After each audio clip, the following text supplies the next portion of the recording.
Sentar. Paz do Senhor a todos, amém. Boa tarde. Obrigado pelas orações que vocês têm feito, pela minha vida e pela minha saúde. Necessário também orar pela vida de alguns outros irmãos, que também estão enfermos aí na casa, amém. Nós vamos começar aqui alguns momentos reflexivos sobre disciplina. Nós vamos falar de algumas disciplinas espirituais que o bom obreiro deve ter e o que ele deve praticar para ser uma bênção, tá, nas mãos do Senhor. Amém? Então, primeiro, o que é disciplina? Disciplina é obediência às regras, aos superiores e aos regulamentos. Você pode repetir essa frase? É obediência às regras, aos superiores e aos regulamentos. Todos juntos de novo, vamos lá?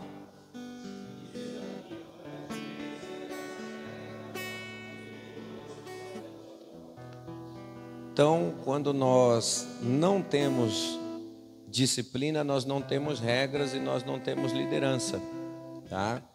E para que a disciplina serve? Ela é a conduta que assegura o bem-estar dos indivíduos e o bom funcionamento de uma organização, tá? Então, sempre quando nós tratamos da questão disciplina, nós estamos falando sobre a conduta, tá, de se trazer aquilo que é de bem, assegurar o bem-estar primeiro de um determinado grupo de pessoas que estão em um local ou do bom funcionamento de uma organização ou instituição. Se nós não formos disciplinados, certamente o lugar que nós estamos é um caos e a obra que a gente faz também é um caos. Precisamos observar esses pontos de vista, porque eu não quero me envolver em algo que não é bom. Eu não quero me envolver em algo que não é legal. Se vai envolver o meu nome já esteve envolvido em muita sujeira, pastor Diogo, sabe? E eu me converti ao Evangelho, hoje eu sou de Jesus. Então, assim, eu não posso me envolver em qualquer coisa, tá? Então, meu nome precisa estar envolvido em algo que é são, em algo que é bênção, em algo que é organizado, em algo que glorifica o nome de Deus. E a gente sabe que não é qualquer coisa que glorifica o nome de Deus. Um monte de gente por aí faz qualquer coisa, mas se eu faço para Deus, eu não posso fazer qualquer coisa. Principalmente se eu estou pensando no bem-estar do indivíduo que está próximo de mim e também da organização que eu faço parte. Então, se você olhar aqui para dentro, você como obreiro, você precisa de disciplina para que o indivíduo que esteja perto de você esteja bem e para que a organização a qual você faz parte, ela também vá bem. Porque se faltar disciplina em você, está faltando regra. Se faltar disciplina em você, está faltando insubordinação, você está faltando subordinação, você está sendo insubmisso aos seus líderes, e tudo isso é um problema muito grave, tá, para todos nós. Sobre disciplina pessoal, eu gosto de uma frase do Donald Krauser que diz: autodisciplina significa, em seu nível mais pessoal, que você não tenta enganar a si mesmo, tá?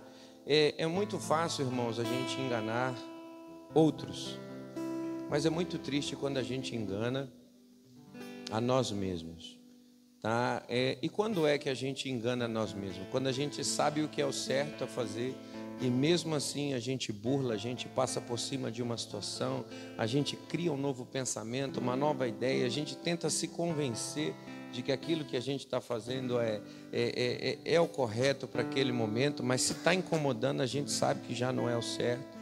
Então a gente precisa ter muito cuidado com isso, porque autodisciplina significa que você não tenta enganar a si mesmo. Sofremos isso culturalmente no nosso país, porque aqui sempre existe o jeitinho brasileiro de se fazer alguma coisa errada se passar por certa.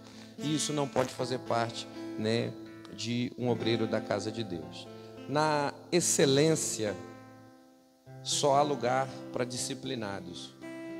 Se faltar disciplina na sua vida, você nunca será uma pessoa excelente naquilo que você faz. Se você quer ser considerado uma pessoa excelente, se você quer ser considerado um excelente obreiro, um excelente pastor, um excelente monitor, um excelente supervisor, um excelente funcionário, você não vai conseguir lugar na excelência se você não tiver disciplina, porque a disciplina ela assegura o bom andamento de todas as coisas. Vocês estão entendendo o que eu estou dizendo? Sim ou não? Líderes que não se submetem à dor da disciplina, amanhã vão chorar a dor do remorso, tá? Então, ser disciplinado não é fácil, exige muito de nós. Às vezes, o fato de exigirmos aquilo que é correto faz a gente ser mal visto, faz a gente não ser quisto, faz a gente ficar de lado. Mas se a gente não chorar a dor da disciplina hoje, amanhã a gente vai chorar a dor do remorso. E é muito pior chorar por não ter sido algo, porque chorar por ter pago o preço para ser algo bom. Então vocês estão diante de situações todos os dias que vão exigir de vocês coisas boas ou coisas que podem ser boas somente para vocês. Se você é uma pessoa disciplinada, você entendeu que perto de você tem alguém que precisa do seu bom comportamento. Se você é uma pessoa disciplinada, você entende que a instituição a qual você faz parte, ela tem regras, ela tem normas e tudo isso coopera para que a instituição vá bem. Então, se você não chorar para ser disciplinado, você vai chorar de arrependimento depois. Então, o meu conselho para você é: exija mais de você. Exija muito mais de você. Pague o preço que tiver que pagar, mas que você seja colocado entre os excelentes, não entre qualquer coisa. Que você seja colocado em um nível de qualidade, não em um nível de desqualificação. E isso é muito pertinente para pessoas como nós, tá? O apóstolo Paulo usava a figura de um soldado romano para ensinar Timóteo. Abra sua Bíblia na segunda carta de Paulo a Timóteo, segunda carta, capítulo 2.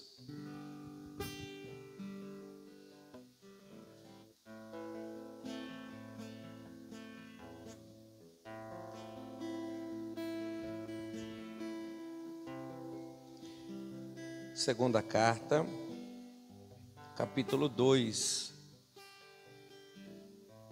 verso de número 3.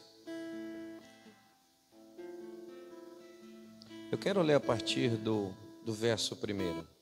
Quanto a você, meu filho, fortifique-se na graça que há em Cristo Jesus, e o que você ouviu de mim na presença de muitas testemunhas, isso mesmo transmita a homens fiéis e idôneos para instruir outras pessoas.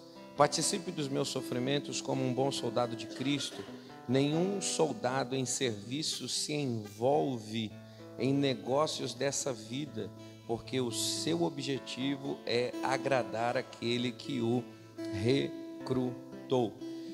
Olha para mim, uma das exigências de qualquer exército, de qualquer nação, qualquer país, é a pessoa ser disciplinada, pastor Diogo, tá? Se a pessoa não tiver disciplina, se ela não tiver comprometida às regras, se ela não tiver comprometida à subordinação, ela não pode fazer parte de um grupo, principalmente de um grupo que luta para defender fronteiras, para defender nacionalidade, para defender vidas. O apóstolo Paulo ele poderia usar qualquer exemplo para poder recrutar Timóteo para falar sobre o comprometimento que ele deveria ter. Só que ele usa o exemplo de um soldado, e na época nós temos a ênfase do soldado romano, porque a vida desses homens é uma vida de disciplina, tá? É uma vida de comprometimento com a instituição a qual eles fazem parte, é uma vida de comprometimento com a vida dos indivíduos que estão perto deles, tá? É uma vida de dedicação às regras que eles têm que cumprir, tanto que foi um exército, além de conquistador, devastador. Aonde o exército de Roma passou, eles venceram os seus adversários. Então, quando nós olhamos para o homem de Deus, a figura desse homem de Deus deve ser sim comparada à figura de um soldado, de uma pessoa que tem comprometimento com aquilo que foi estabelecido, principalmente quando Paulo diz, olha, não se comprometa com as coisas dessa vida, mas não faça isso por qualquer coisa, faça isso reconhecendo quem foi que te recrutou. Quando você, obreiro da casa de Deus, entende o seu chamado, primeiro, você tem o mesmo sentimento que houve no coração do apóstolo Paulo. Não foi a vontade do homem que se manifestou sobre a vida de vocês, Mas foi a vontade de Deus que se manifestou, guardando, protegendo, livrando, trazendo vocês para esse lugar para poder levantar vocês como homens úteis dentro da casa do Senhor. Então, a primeira coisa que você exige de você para ser disciplinado, o primeiro sentimento é: eu preciso honrar o Jesus que me deu uma oportunidade de servi-lo com excelência. Como é que eu faço para fazer isso, pastor? É não se embaraçando, se envolvendo, se enrolando com os negócios dessa vida. E quando nós falamos de negócios dessa vida, o que sempre está associado aos negócios dessa vida? Os desejos do nosso coração. Avareza, luxúria, gula, gana, desejo de ter, de maneira dissoluta, desonesta, de maneira que não é boa. Então, sempre quando você se embaraça com os negócios dessa vida, Carlos, hoje, você tendo Jesus como Senhor, você está negando o grande privilégio de ter sido chamado por Jesus, de ter sido recrutado por Jesus para satisfazer o desejo do seu coração, ou o desejo de qualquer outra parte do seu entendimento aí que você quiser associar a esse momento. Então Jesus chamou vocês para que, em primeiro lugar, a causa de Jesus possa ser engrandecida. E toda vez que você colocar o teu sentimento, o teu desejo acima do propósito de Deus para a sua vida, você está negando o grande propósito que Deus tem para você. Você está falhando com a obra que Deus tem na sua vida. Em primeiro lugar, com você. Em segundo, com o grupo a qual Deus te inseriu. Em terceiro, a instituição a qual Deus te levantou e te colocou. Então não é fácil ser disciplinado, porque ser disciplinado é ser coerente, é ser honesto, é ser justo, é ser imparcial, é ser idôneo. Ser disciplinado é essas coisas. E aí quando você olha, Paulo está falando, Timóteo, não se embarace com seus desejos. A vida vai colocar diante de você muitos cenários, muitas situações, muitas oportunidades, muitas coisas. A vida vai colocar diante de você propostas, pratos, laços, embaraços. Mas a partir do momento que você se envolve com qualquer coisa dessa, você desonra quem te chamou. Então, se você se envolve com isso, eu acho que você ainda não compreendeu qual é o chamado de Deus para a sua vida. Você nem entendeu que foi Deus que te chamou. E o bom obreiro, ele vai se preservar. O que ele vai fazer? Através do quê? Da vida de disciplina, da vida disciplinada. Então, sem disciplina, irmãos, a gente não tem sucesso, não vamos alcançar êxito dentro do propósito que Deus tem para a nossa vida. Ser disciplinado é fácil, na opinião de vocês? Por quê? Porque exige um comprometimento maior, negar a si mesmo. Nem todo o nosso desejo é bom.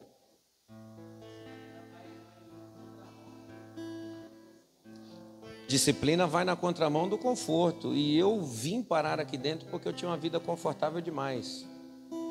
E eu só vou sair daqui bem sucedido se eu abrir mão do conforto para me passar a ter uma vida disciplinada. Eu posso passar a minha vida aqui dentro mascarado e depois eu voltar para a mesma vida de conforto que eu tinha antes. Ou eu posso entender quem foi que me recrutou, amém? Quem recrutou você? Eu posso justificar isso daí através de uma vida que eu vou corrigir pelo exemplo de Jesus. O líder eficaz aprende com Jesus a aceitar a disciplina. Então vamos lá, o líder eficaz aprende com Jesus a aceitar a disciplina. Percebe que disciplina a gente aceita? A gente aprende a aceitar. E aí qual é o nosso maior exemplo de vida disciplinada que a gente tem para seguir? Primeira coisa que nós vamos falar sobre a disciplina de Jesus é a sua vida de oração. Quem não ora não se relaciona com o Pai. Quem não ora não tem comunhão com o Pai. Quem não ora não sabe o que o Pai fala e também não fez o Pai ouvir a sua voz. Então nosso relacionamento com Deus não é um relacionamento de mão única, onde só Deus exige, só Deus pede, só Deus manda. Pelo contrário, é um relacionamento de mão dupla, de duas vias. Tanto vêm palavras do céu para nós aqui na terra, quanto palavras de nós aqui na terra sobem até o altar da graça de Deus. E nós não temos um Deus que não se compadeça das nossas necessidades, né? Haja vista que Jesus já fez uma comparação que nós, sendo homens maus, se os nossos filhos nos pedirem um pão, nós não daremos a ele uma pedra. Se nos pedir um peixe, não daremos a ele uma serpente, sendo maus. E o nosso Pai não é mau, nosso Deus é um Deus bondoso. Se nós, sendo maus, não conseguimos fazer aquilo que é ruim para os nossos filhos, quanto mais o nosso Pai Celeste. Então nós precisamos aprender a ter uma vida de oração e compartilhar com Deus as nossas necessidades. Abra sua Bíblia em Lucas, capítulo de número 11.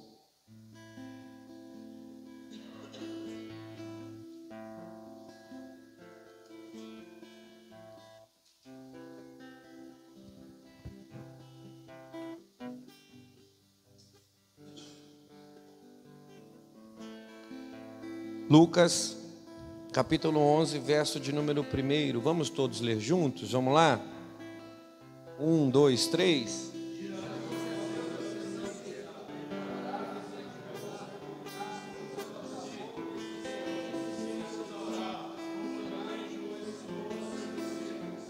Jesus estava orando em certo lugar e quando terminou, um de seus discípulos pediu: Senhor, ensina-nos a orar, também como João ensinou aos seus discípulos. Preste atenção, Jesus orava? Com certeza. São muitas as passagens que mostram o relacionamento do filho com o Pai. São muitos os momentos que Jesus se separa para buscar a face do Pai, para buscar a comunhão com o Pai, para buscar o afago, o consolo que o Pai poderia dar a ele através de uma palavra. Só que uma coisa que é clara nesse texto é: Jesus, além de orar, ele faz questão que os seus discípulos vejam ele orar. Você como líder, você tem conseguido dar essa demonstração de vida de oração àqueles que são seus liderados? Porque a primeira coisa que a gente vê na vida de Cristo, Marcelo, é a disciplina que ele tinha para ter uma vida de oração. Jesus estava comprometido com as regras do reino. E quando nós olhamos para o reino de Deus, uma das regras é falar com Deus. Jesus estava comprometido com a subordinação ao Pai. Então, quando nós olhamos a vida de obediência, aquilo que vinha da parte de Deus para Jesus, era ali conquistado através da vida de oração. Então, Jesus ele tinha uma disciplina de oração. Ele não enganava a si mesmo, achando que não era necessário orar tanto, achando que não convinha orar tanto, achando que não tinha importância a vida de oração. Então, não tinha engano nele. Ele sabia que a oração era uma fonte de poder, de renovo, era uma fonte de inspiração, de direção de Deus para a sua vida e o seu ministério. Então Jesus se lançava a isso. Só que a gente percebe que Jesus vai deixar muitos momentos claros que os seus discípulos estão vendo como é o momento de intimidade com Deus. A nossa vida de oração, ela não necessita ser pública ao ponto de ser hipócrita. Não oramos para nos aparecer, mas para eu ser um bom líder é necessário os meus liderados enxergar que eu tenho uma disciplina de oração, que as pessoas sabem o horário que eu vou buscar a Deus. Se você parar e ver a vida do pastor Diogo, todo dia quando ele chega na casa às 8 horas, qual é o primeiro lugar que ele vai? Ele entra no templo. E ele não esconde isso, ele faz isso na frente de todo mundo. São 10, são 15, são 20 minutos de oração, depende da necessidade do dia, depende também o envolvimento de Deus ali na oração, dele se envolver com Deus em oração, mas você percebe que existe uma disciplina nessa questão. Você consegue demonstrar isso? Além de ter a sua disciplina de oração, você mostrar para os seus liderados que a oração é algo importante, porque quando Jesus desce do monte existe um pedido. Qual é o pedido? Senhor, ensina-nos a orar, ponto e vírgula, assim como João Batista ensinou os seus discípulos. Então, se você quer ser um líder, se você quer ser um discipulador, se você quer ser um orientador, só nesse versículo você tem 2 exemplos de pessoas que tinham disciplina de oração e que, segundo, orientavam os seus discípulos a fazer a mesma coisa. A disciplina de oração despertou curiosidades na vida daqueles homens que tinham um propósito de andar com Cristo. Então a sua disciplina de oração vai despertar a curiosidade na vida daqueles. Se a gente pegar a palavra que o Moisés disse aqui, a disciplina é ao contrário do conforto. Se você tiver uma vida confortável, você não desperta a atenção de ninguém. Você sempre vai estar sentado embaixo do pé de goiaba ou sentado no corredor ali no banquinho sem fazer nada. Ninguém se aproxima. Se aproximar é para contar uma piada, é para dar uma risada, é para tirar um sarro, é para fazer um escárnio. Mas a partir do momento que você consegue expor a vida de oração, a disciplina de oração, você vai despertar curiosidade na vida de outras pessoas para que essas pessoas também possam buscar a Deus. Então, às vezes nós estamos chorando para ter uma vida disciplinada de oração, mas grave bem isso que Deus está dizendo para você nessa tarde. É através dessa lágrima de dor que você chora para ser disciplinado, que Deus despertará a atenção de outras pessoas para que elas possam procurar você e andar pelo mesmo caminho que você tem andado. Se ninguém te procura para saber como ora, como falar com Deus, talvez é porque ninguém tem visto você orar. Seus momentos de oração são só Deus sabe quando. Ninguém vê. Não tem disciplina, não tem um horário ideal, não tem um lugar marcado, não existe um momento de separação. E Jesus, além de orar, Jesus deixava claro. E a minha palavra para vocês hoje é: aprenda a deixar claro quem você é na presença de Deus. Quando nós estamos falando de oração, aprenda a demonstrar para os seus discípulos a importância da vida de oração.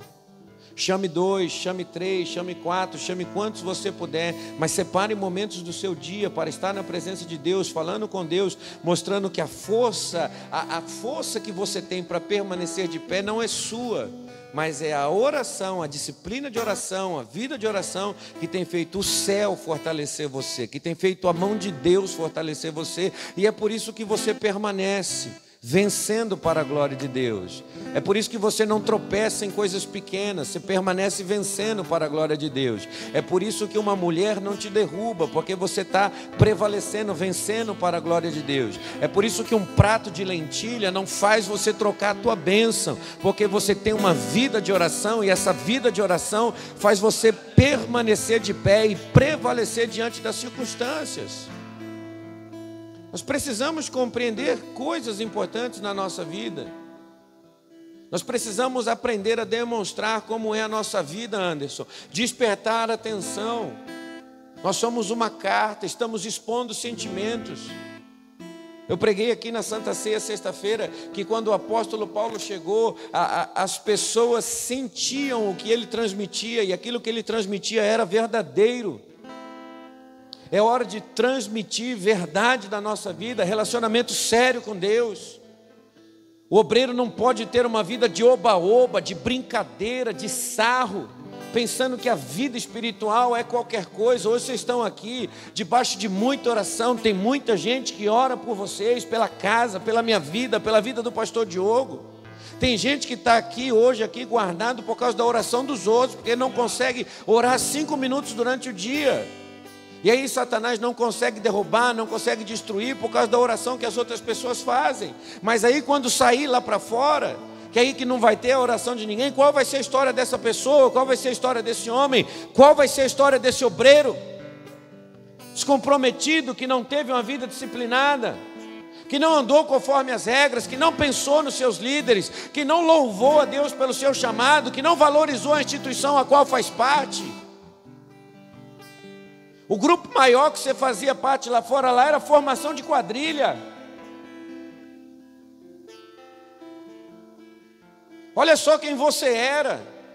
Só era envolvido em trambique, em coisa errada, fraudulenta, enganosa. Agora Deus te trouxe para hoje, está falando: vamos viver na verdade, vamos glorificar o meu nome, vamos exaltar o meu reino, vamos ser uma bênção nas minhas mãos, vamos mostrar que a minha palavra é verdadeira.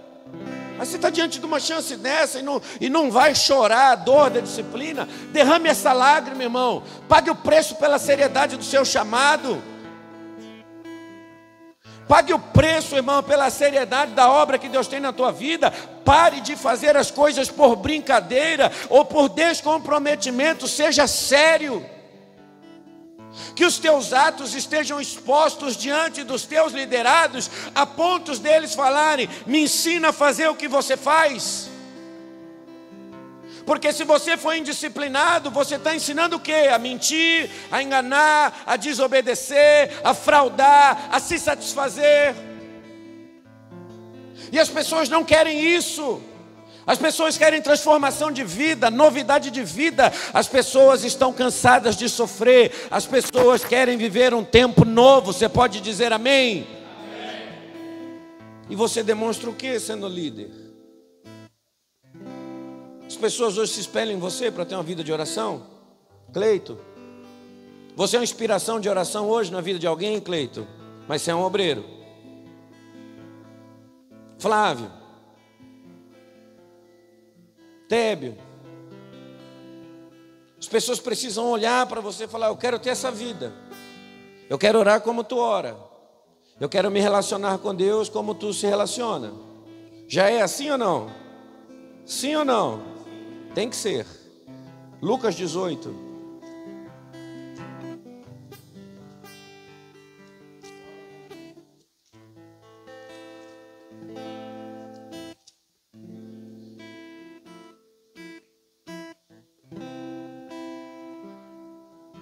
Verso de número 1.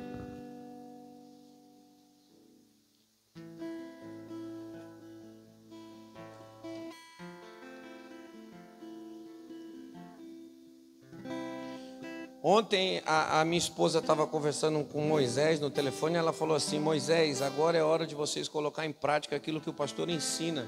Não foi isso, Moisés? É hora de você praticar aquilo que o pastor Haroldo ensina. É hora de todos que estão aí praticarem aquilo que o pastor Haroldo ensina.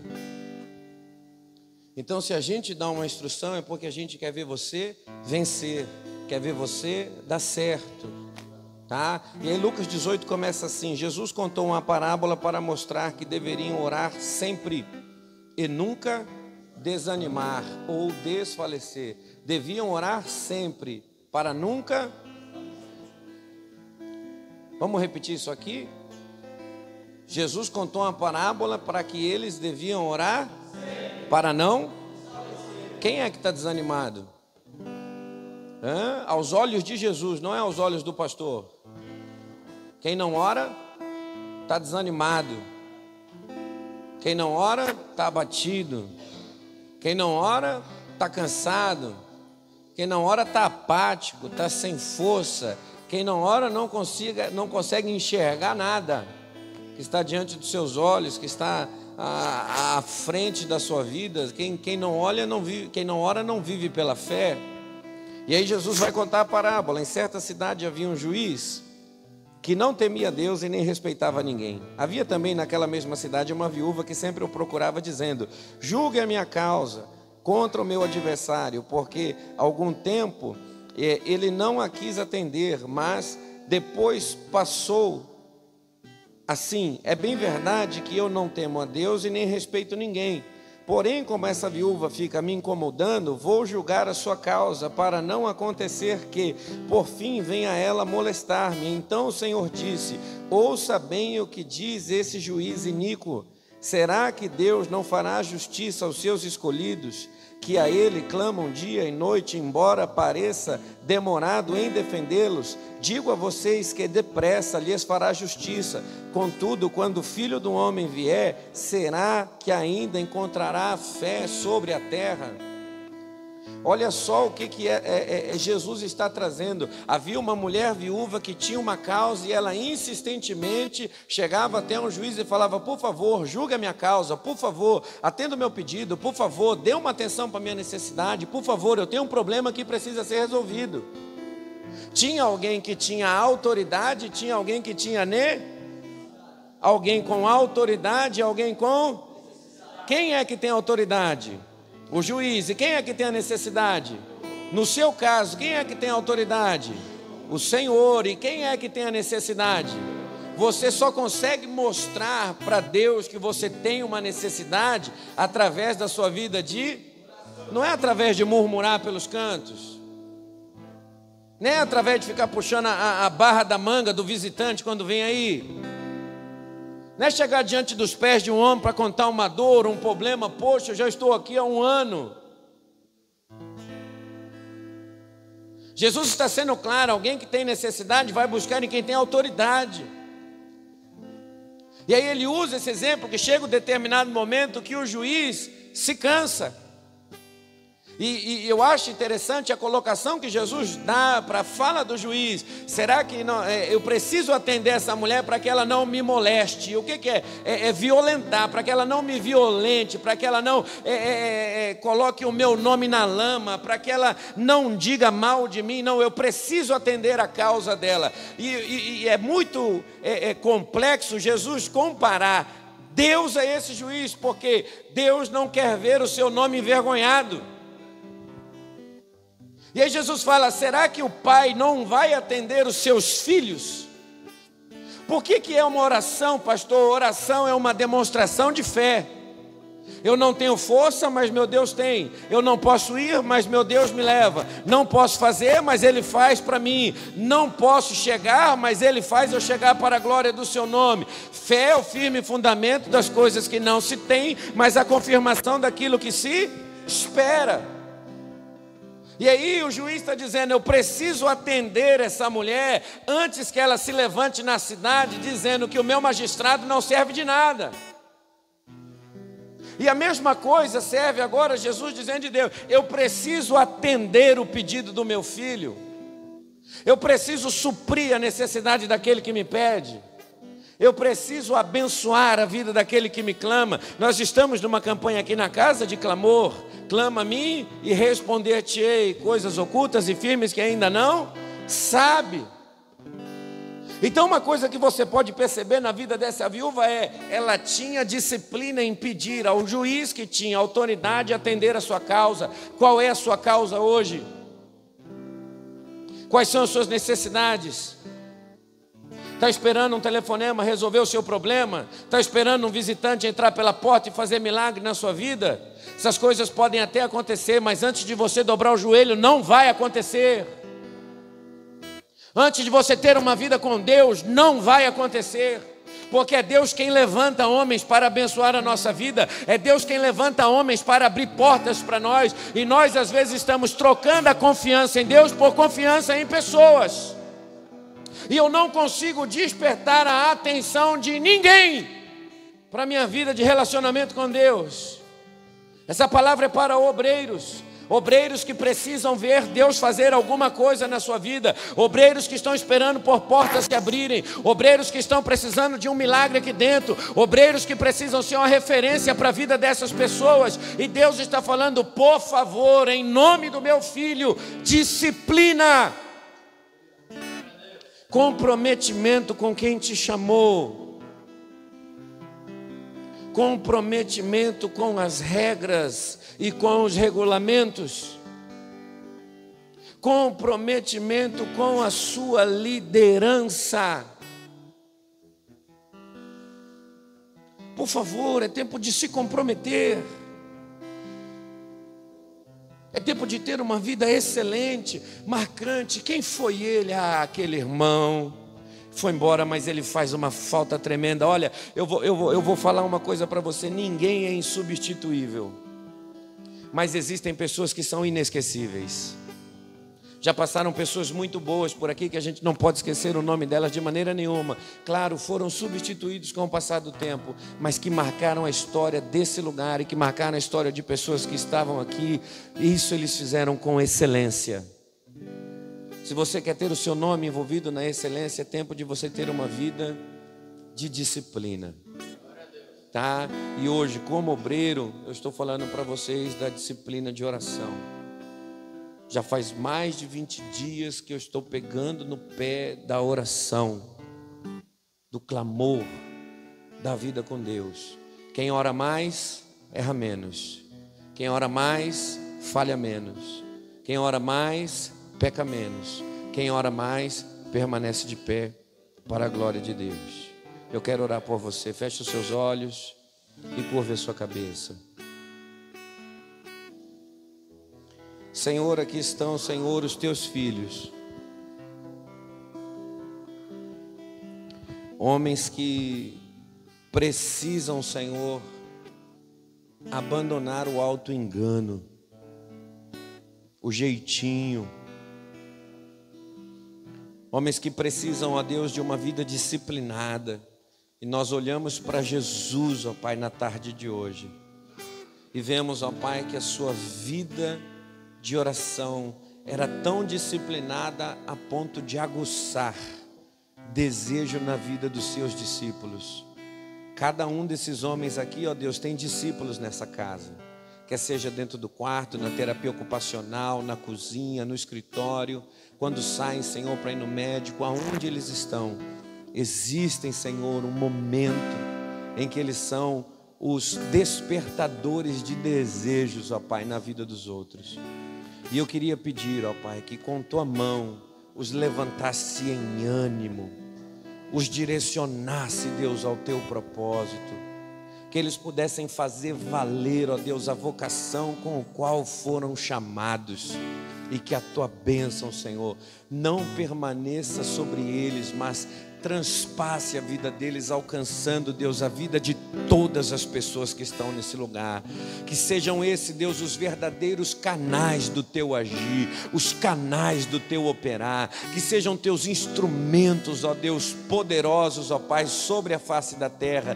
E que a vida desses obreiros, ó Deus, seja uma vida, Senhor, que desperta sentimento em outras pessoas de também cooperarem na casa e na obra, no reino de Deus. Assim eu oro e os abençoo em nome de Jesus.